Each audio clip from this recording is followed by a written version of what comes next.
It comes from a speech that Oliver Wendell Holmes made about the Civil War, and it seemed to me very appropriate. He said, "To our great good fortune in our youth, our hearts were touched by fire.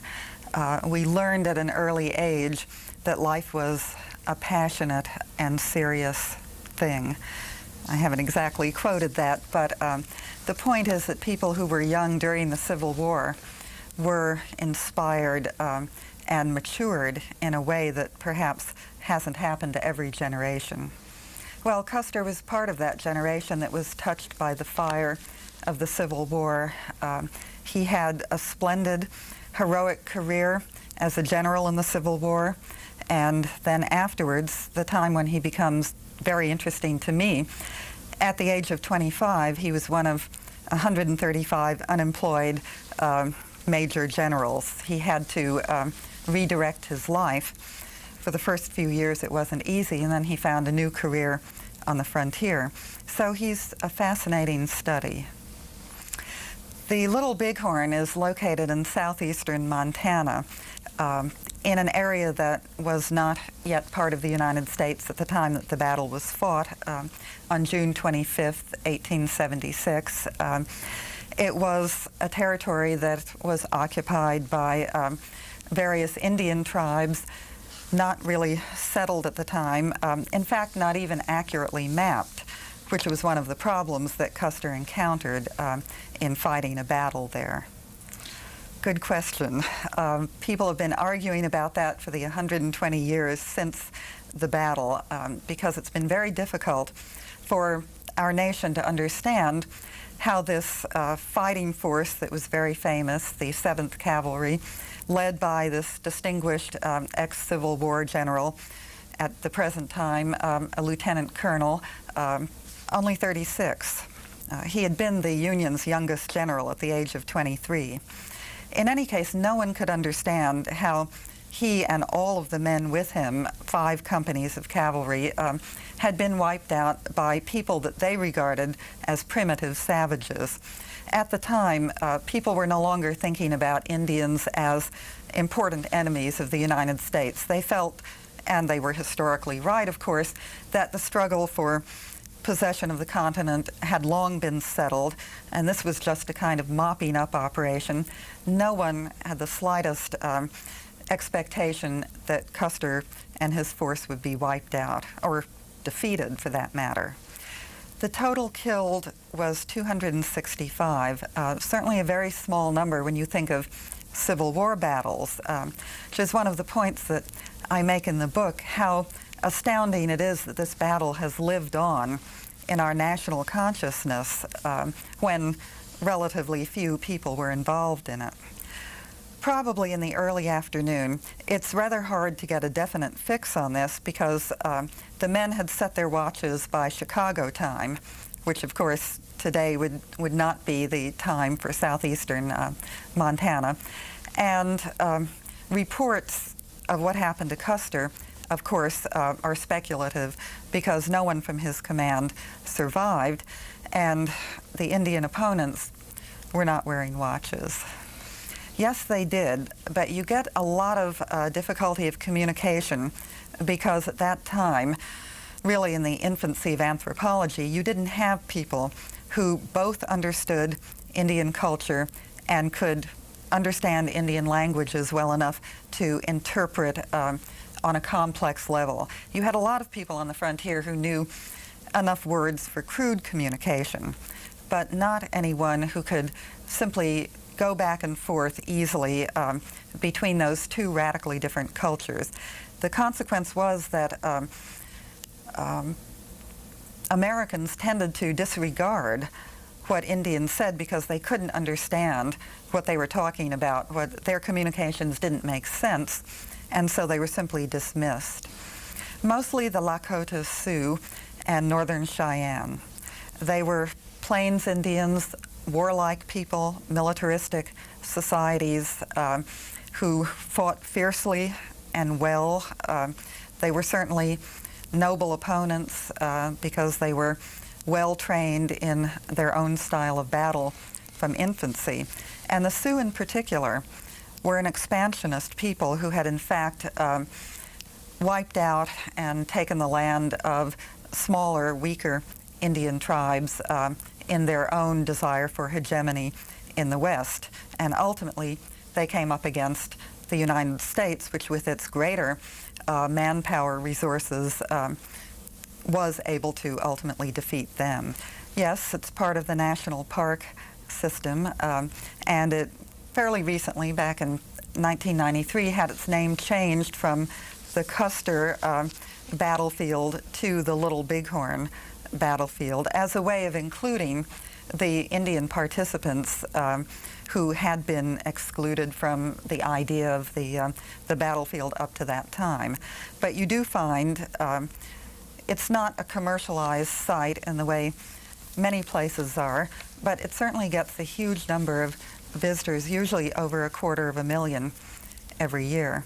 Certainly the equestrian statue of Custer in his hometown of Monroe, Michigan would be one of the most prominent. He's buried at West Point, has a gravestone there. There's a forest named after him, a county, a high school, a city. There are many memorials of Custer that keep his name alive. My first visit to the battlefield, I think in 1990, it's simply a place, I think, that draws you in because it's still very unspoiled in terms of the way that it was at the time that the battle took place. You get a sense of the a kind of desolation, this rugged terrain which the troopers had not been familiar with. It's simply a setting that has a certain amount of power. It's simply a very small river that runs through that area, and there are Bighorn Mountains. There's a Bighorn River, and this is a smaller river, tributary river. Okay, Custer, very early in the morning of that day, believed that the Indians who were gathered in that valley, which he had not yet seen, but there were enough signs to indicate that they were there, he believed that they had discovered the presence of his force and that they would probably melt away the way Indians usually did if he didn't attack immediately. His plan had been to attack on the following day. So he simply went into a kind of crisis mode, led his troops down into the valley, divided them into different commands. This is what is controversial about his strategy, the fact that he divided his small group, small in relation to the enemy. But you have to keep in mind that he had no idea the size of the enemy at that time. This was the greatest gathering of Indians on the North American continent. No one, no intelligence of any sort indicated that there would be that many Indians amassed at the Little Bighorn. So Custer's actions were reasonable within, given the fact that he had no idea the size of the enemy that he was confronting. And in general, it was expected that even a small group of well-trained cavalry would be able to hold its own and even defeat much larger numbers of Indians because the fighting style was so different. It was usually felt that the soldiers had an advantage over the Indians. That wasn't true in this particular case. For one thing, the Indians were fighting on their home territory. They had their village with women and children in it on the site, and this always motivated them to fight fiercely to protect their women and children. They even, most likely, had better weapons than the troopers that they faced. So there were many reasons why they, in fact, had the advantage. They attacked from a concealed position, whereas the troopers were out in the open. When Custer did divide his command, in fact, it's pretty clear that he was just doing it as a reconnaissance rather than formulating a battle strategy. He would have done that later had it been possible, but by the time he discovered the extent of the village, how large it was too late. Probably at least 3,000 3,000 warriors, I'm talking about, and many more in terms of dependents. We don't really know. The Indians always maintained that they had very light casualties, and the reason we don't know is because they always removed the bodies of the dead and wounded from the field of battle, so they left no trace of how many casualties they took. But we do know that people who survived that fight on the Indian side continued to die for months after that, so that probably there were more casualties than the Indians at first admitted, possibly even as many as the whites sustained. No. Well, there's so many.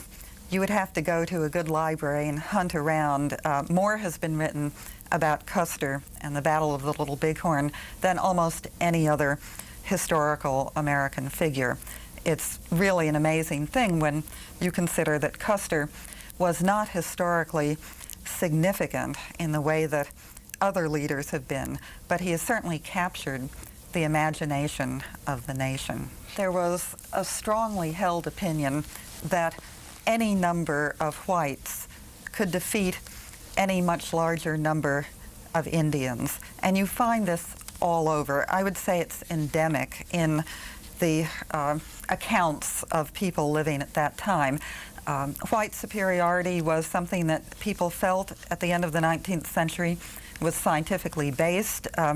They certainly didn't consider it to be racism as we do today. They simply thought that it was a fact that was scientifically verified. And as a result, they felt that almost any number of whites ought to be able to defeat a large force of Indians. So the shock that people experienced when Custer and his famous 7th Cavalry was wiped out by the Indians somehow, I think, has led people to keep refighting that battle ever since, to try and find some explanation as to why Custer and his troopers were wiped out, other than the explanation that seems to me obvious. The Indians were the better fighters for many reasons on that particular day. I think it's been very hard for our culture to face that because of its inherent feeling that we, meaning at that time white America, should always be able to defeat an enemy coming from a radically different culture like the Indians. Lancaster, Pennsylvania. Actually, I teach at Rutgers University in New Jersey, so I commute. Oh, people are writing books all the time. In fact, I belong to the Little Bighorn Associates, a group of people who know everything about the battle and about Custer, and who have a national conference once a year to talk about all of these issues. And one of the things that's appealing about Custer is that he does generate so much interest so long after his death. He was in many ways an exceptional person and a compelling personality who still, I think, can fascinate people today. Probably so. I haven't actually encountered any yet.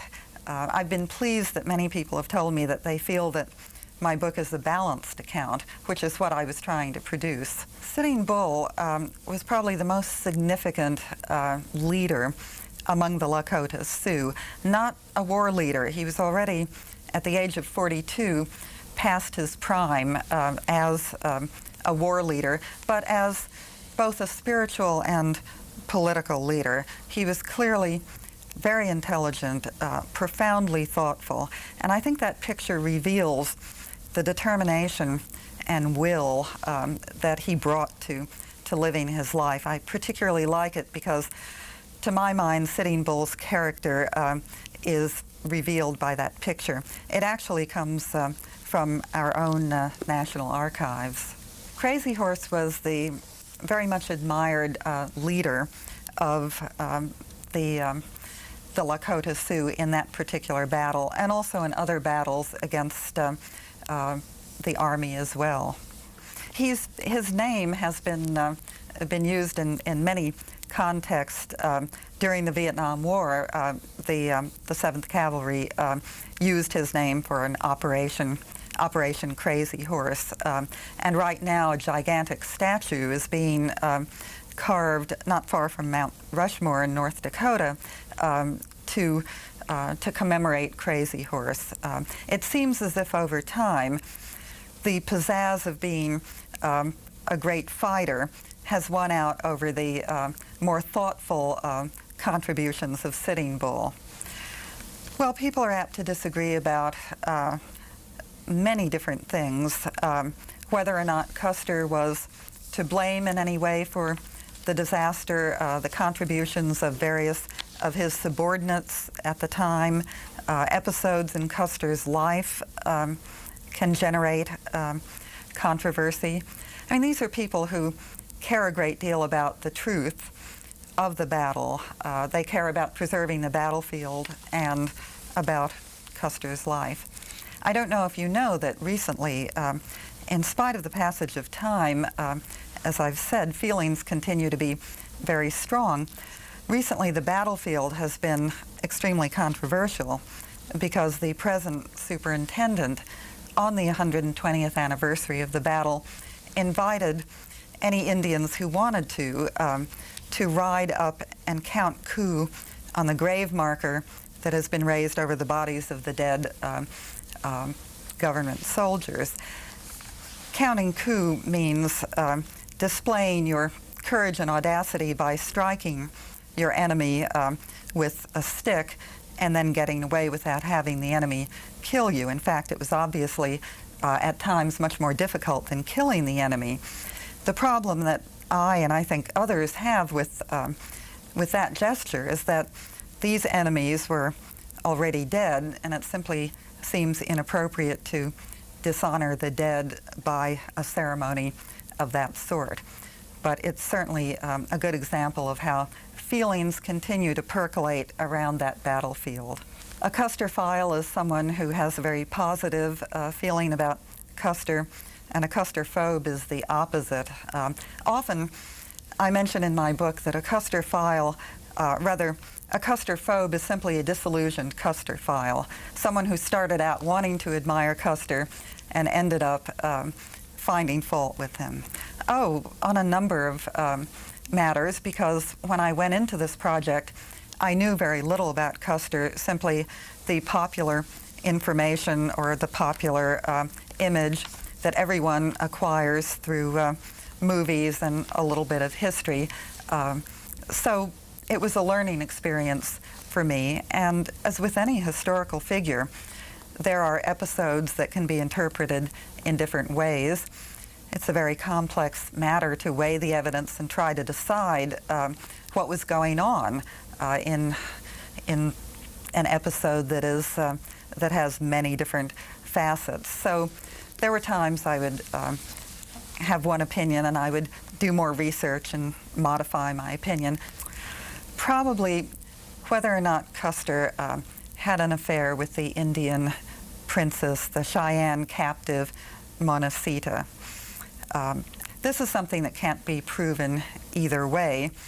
We simply don't have evidence that would say one way or the other whether this took place. But we do have some evidence that seems to me credible to indicate that Custer and Monacita did have some kind of liaison or intimate friendship. He used her as a courier to her own people. She always came back, appeared to be very fond of him, and then when she did finally go back to her own people, she wanted to leave her son, who had been born in captivity, but with an Indian father, with Custer. And it seemed certainly a mark of her respect for him that she volunteered to do this. Notes that a researcher named Walter Camp took from a scout who had been with Custer at the time, named Ben Clark. People disagree as to whether Clark is telling the truth. It seems to me from my reading of him that he is, and those manuscript notes are in the Lilly Library of the University of Utah. Well, I was like any other tourist, just taking a kind of vacation trip, and as I say, over 250,000 people visit that battlefield, even though It's in the middle of nowhere in terms of accessibility. It's not near any big city. You have to make an effort to go there. Billings, it's about, I would say, a half hour, maybe a little longer from Billings. But Billings is not a huge metropolis. It's the unspoiled character of the battlefield that I think is extremely attractive. I teach American literature and American studies. It was a vacation, but when I was there, simply because I have the habit of a researcher, I couldn't help but notice that they had a huge archive of primary material, and I simply wanted to come back and work on it. So as soon as I got back to school, I arranged to take a year off, and I simply got in my car with my computer and drove to the battlefield and started to do research. They simply have a room with a table. It's quite basic, but adequate for someone who simply wants to sit there reading one document after another. No, that is actually my 6th book. My other books have been academic books. It's hard to say when I had that realization, but as I myself found Custer more and more fascinating, it seemed reasonable that this story would be something that other people might enjoy reading. Custer, for me, is a very representative American character. That is, he comes from humble origins in the Midwest. His parents were poor farmers. He goes to West Point. He becomes a successful general.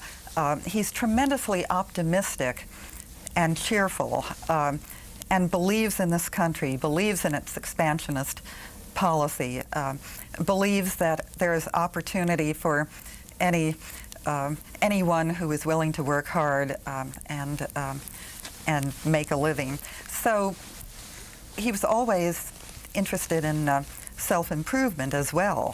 When he was on the frontier, he learned a great deal about the flora and fauna of the area. He learned rudimentary paleontology. He taught himself taxidermy. And he started writing a book about his frontier experiences, which for someone who graduated last in his class at West Point, one of his classmates said it was the last thing you would have ever imagined Custer doing. It's not surprising that he ended up dying in battle because he was a very physically active and courageous person, but that he would sit down and study and then write his own book in certainly a readable style is truly amazing. I'm originally from Northport, Long Island, New York. Yes. My father was employed by the Veterans Administration Hospital in that town. I think in college I knew that I wanted to be a teacher for the usual reasons. I loved reading and writing. I loved research. But after doing the books that I've done on literature, I think I was ready to change the focus of my research to history. For me, having spent all of my life working on imaginative literature, that is, stories that have been created by people, working with fact and historical events is very exciting. It's like a new kind of activity for me. At the University of North Carolina for my undergraduate years and Bryn Mawr College for a PhD. Many places. It's the thing that I discovered about the difference between literary criticism and historical research. A lot more traveling is involved. I went to Berkeley, California, where I spent 8 months doing secondary sources in the Bancroft Library there, which is famous for its Western collection.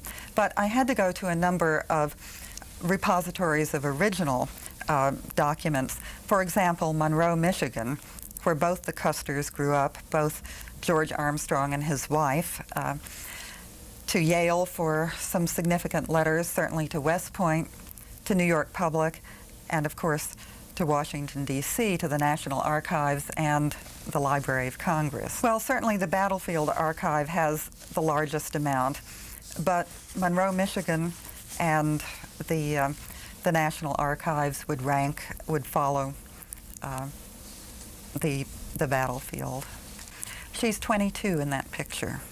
In Monroe, Michigan, where she was a native, and he moved there following his sister and her husband, and eventually his whole family moved to Monroe from Ohio, where he had been born. They were married for 12 years, and then, of course, Libby Bacon Custer was a widow for 57 years. Her life, I find, almost as interesting as his, because she devotes her widowhood single-mindedly to projecting the image of her husband as a great hero. That may be putting it strongly. I admire Stephen Ambrose's ability to write, but I do take issue with his picture of Libby Custer. I think ultimately, although he doesn't mean it this way, it's insulting to Libby. Libby was not as courageous as Custer. Libby was terribly frightened of thunderstorms and hid under the bed whenever there was thunder. Custer was known for his exceptional courage, leading his men into battle. I don't see that you can really make that comparison. But more than that, it seems to me a foolish comparison. Ultimately, Ambrose is saying that Libby wasted her life being the wife and then widow of George Armstrong Custer, that had she been born a boy, he says, she might have risen to the very top of society. I think that's speculative, and there's no real basis for knowing what Libby's life would have been like. But I think it's insulting to the life that she did very consciously choose for herself. She did not regard being George Armstrong Custer's widow as some sort of lesser thing. She regarded it as a very honorable occupation. And when you consider that women simply very rarely had professions at the time in which she lived, I would say that she made a very good choice. Being his widow did become a profession for her. She wrote 3 books of memoirs, which were all bestsellers. She became wealthy, giving lectures about their life on the frontier. To me, this is an enlightened choice, and I see no reason to denigrate what she did by trying to compare her to a late 20th century career woman. 1933 in New York. In spite of their happy years on the frontier, Libby chose to make her life in the very urban setting of New York. That was understandable because she was left an impoverished widow. Her only chance, really, for supporting herself was to go to a major urban center. She and Custer had always enjoyed vacations in New York, and she had a certain number of contacts there who were helpful to her in getting started in her life as a widow. I'm afraid he left her nothing but debts. This was quite shocking. He had speculated in railroad stock shortly before his death and incurred considerable losses, over $8,000, which at the time was a very large amount of money, particularly for someone on a lieutenant colonel's salary. And of course, he did not expect to not to live to repay this, but Libby was left with that debt, so which she had known nothing about until his assets were totaled up. So she started out with that burden. However, when she died, she left an estate of over $125,000, which in the 1930s was obviously a considerable amount of money. She was quite lucky in being on the lecture circuit and then making careful investments. $200 per speaking engagement that he was going to do after the Sioux campaign was over the following fall. That had been his plan, and of course he thought that would go a long way to wiping out this debt that he had incurred. As I say, no one thought that he was going to be killed at the Little Bighorn. I don't know, but often that much, and sometimes more. It depended. She was not willing to speak to just any audience. She generally preferred a kind of genteel women's club audience or university community. She had terrible stage fright. She preserved her image as a very feminine, retiring woman in spite of taking to the public platform, as it was called. And part of the way that she preserved it was this stage fright, which made it very difficult for her to address large audiences. He certainly knew who she was. What she wanted was for General Nelson Miles, who had been a close friend of the Custers and became his champion, the champion of his tactics in the Battle of the Little Bighorn.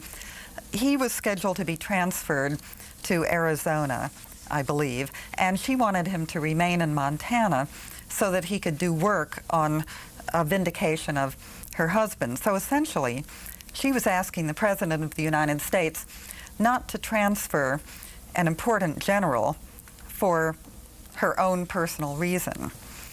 And the President, obviously, I haven't unearthed any reply to her letter. I'm sure there was one, but the bottom line is that Miles's transfer proceeded as scheduled. No. It seems very likely that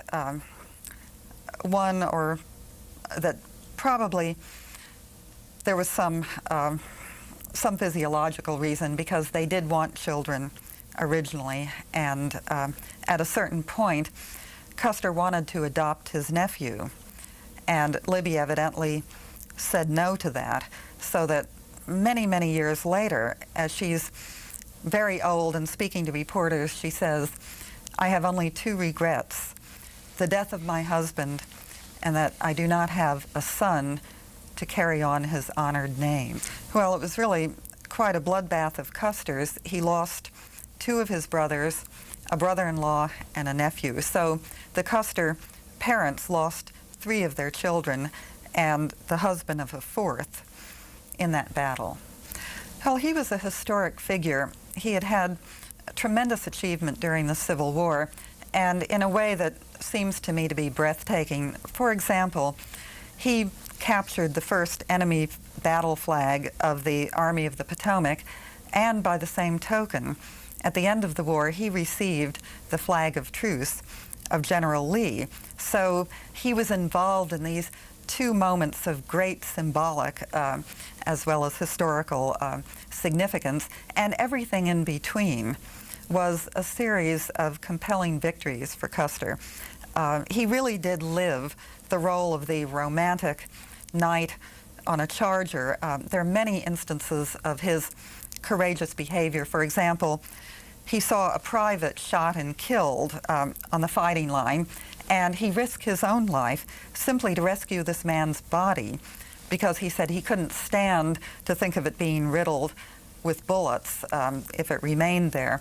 On another occasion, a sergeant was badly wounded.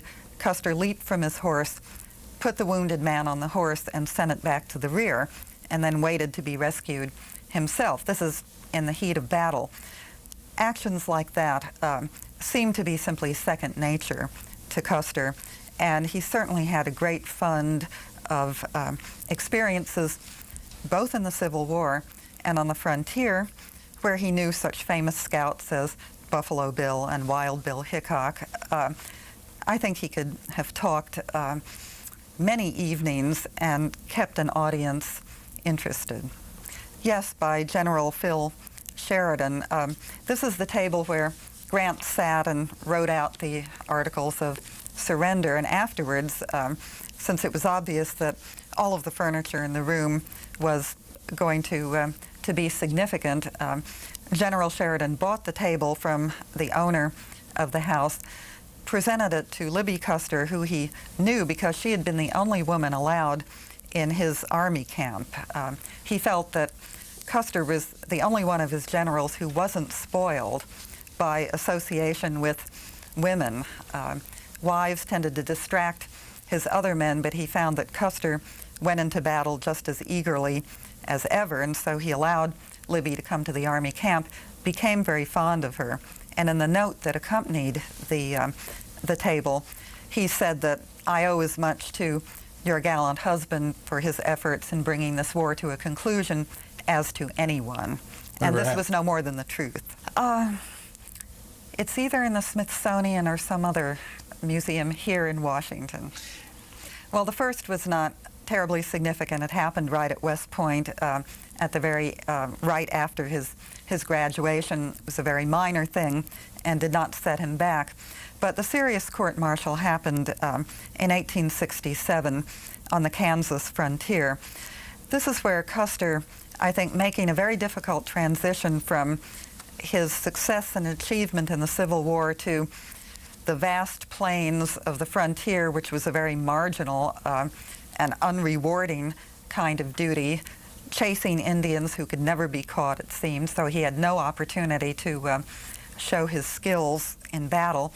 It seems to me he experienced a crisis which caused him to lose his head as a commander, to go AWOL, essentially, in order to get back to his wife. That was the pressing motive of his leaving his men, taking a long, forced march to get to her in Kansas. He was out in the field, and he headed back for the fort where he thought he would find her. She wasn't there, so he woke up his commanding officer in the middle of the night and said, "I'm taking a train that leaves in 15 minutes to go to the next fort to see my wife." And the next morning, when his commanding officer, Colonel A.J. Smith, got up, he realized that this was highly extraordinary, and Custer was placed under arrest and court-martialed for this. Well, Custer became very involved in his own defense and presented what he thought was a very strong defense. He challenged just about every member of the court to begin with and was constantly raising points of order, was constantly overruled during the court-martial, and was judged guilty on every count. At that point, he got a rather lenient sentence. Someone else might have been simply dismissed from the Army permanently. He was suspended for a year. He was only 28. He was still a very young man. Afterwards, you could say that his luck came back. I think he learned a lot from that experience, from the whole tour of duty in Kansas. And when he came back to the frontier, it was in response to a telegram that Phil Sheridan had sent him saying, "Almost all of the officers here are calling for you to come back. You're the only man who can lick the Indians. I'm counting on you." And Custer, in essence, got up from the dinner table, packed his bag, and left, even before the return to command had become official. And indeed, he came back with a new spirit and won a victory over an Indian village, the Battle of the Washita, in late November of 1868. Custer's luck was an expression that people made up during the Civil War to explain his incredibly fast rise to prominence, that he was always in the right place at the right time. It seems to me that you have to give Custer credit for more than this. He was in the right place at the right time, but he knew how to make the most of those opportunities, which many people would not. I think, for example, of what happened to another man who was appointed brigadier general at the same time that Custer was, Elon Farnsworth. Both of them became generals right before the Battle of Gettysburg. Both were under the command of General Judson Kilpatrick, whose nickname was Kill Cavalry because he was so reckless with the men under his command. Custer managed to somehow get his orders from Kilpatrick countermanded by another general, and as a result, he played a significant part in the Battle of Gettysburg. When Pickett was charging against the Union front, Stuart was coming around the rear with the idea that they would cut the Union forces in half. Custer actually prevented Stuart from carrying out his part of that strategy because he got himself out from under Kilpatrick's orders. Farnsworth, on the other hand, was ordered to make a suicidal charge by Kilpatrick, and he even questioned Kilpatrick and said, "Are you certain you want me to do this?" Kilpatrick insisted, and Farnsworth, only a few days after his appointment to the rank of general, was killed along with many of his men. Custer somehow was able, even under a leader like Kilpatrick, to not only keep himself alive, but to play a distinguished role. Oh, many.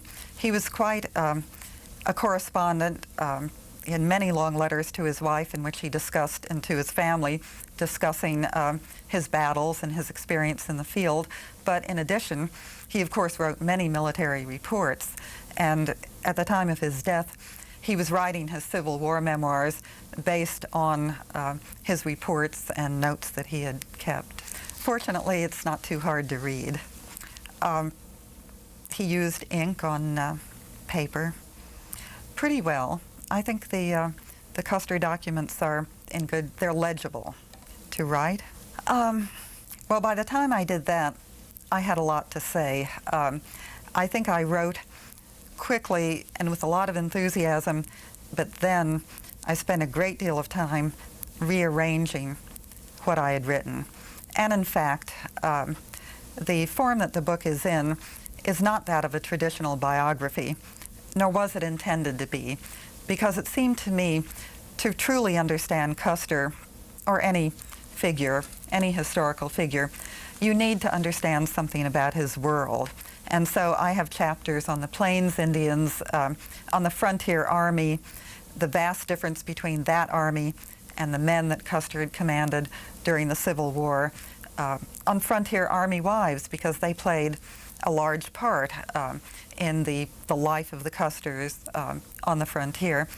And then I have a long section after Custer's death dealing with Libby Custer's 57-year widowhood of preserving his memory.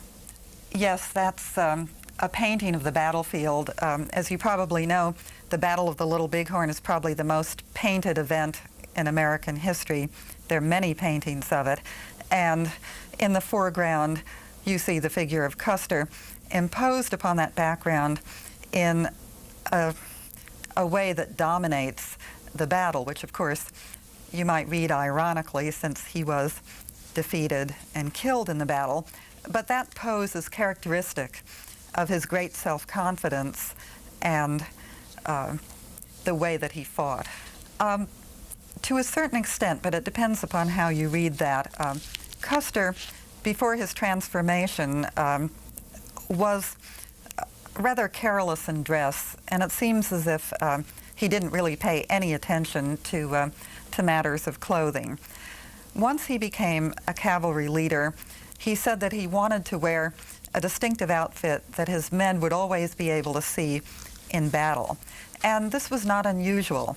Jeb Stuart, a cavalry leader for the Confederate Army, also wore a distinctive outfit.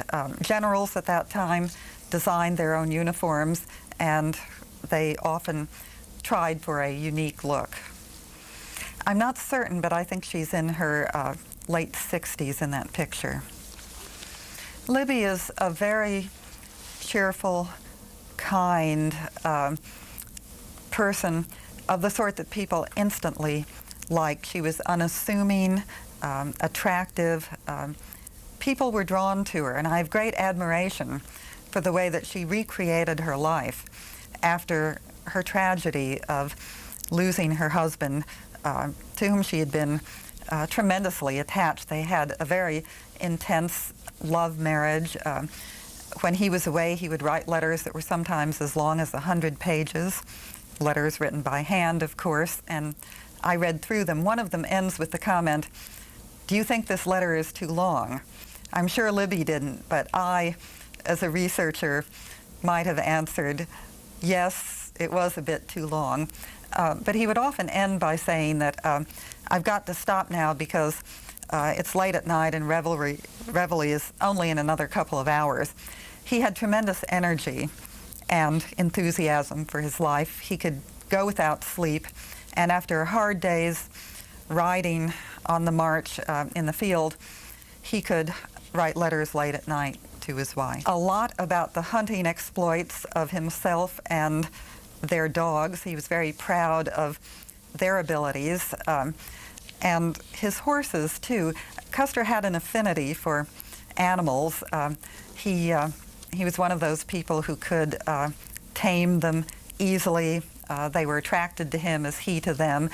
And he particularly liked specimens who fulfilled, I think, his own sense of himself. That is, he liked dogs who were courageous, who would go attack a bear if they found one, who could run faster than other dogs, horses who did not get tired. This was what he liked and often wrote about. Yes, it's a pretty grim picture, and many people at the time, and many historians afterwards, have felt that the Frontier Army really represented the dregs of society. It was very poorly paid, conditions were harsh, supplies were often awful. Custer found on the frontier some bread that was stamped 1861 that was really moldy and couldn't be eaten, and yet they had nothing else. The Frontier Army, in a way, served as a kind of French Foreign Legion for us. Often men who were wanted by the law or who were escaping wives that they wanted to get away from, entanglements of various sorts, would end up in the Frontier Army, as did newly arrived immigrants who didn't speak enough English to get another job. So Custer went from commanding volunteers, middle-class men, very often like himself, who were fighting because of love of their country, to, on the frontier, commanding men who seemed just impossible as soldiers. And I think you can see that this affected his attitude, that he really isn't as caring about his men on the frontier as he was known to be during the Civil War. 36, June 25th, 1876, which of course was our centennial year. Southeastern Montana.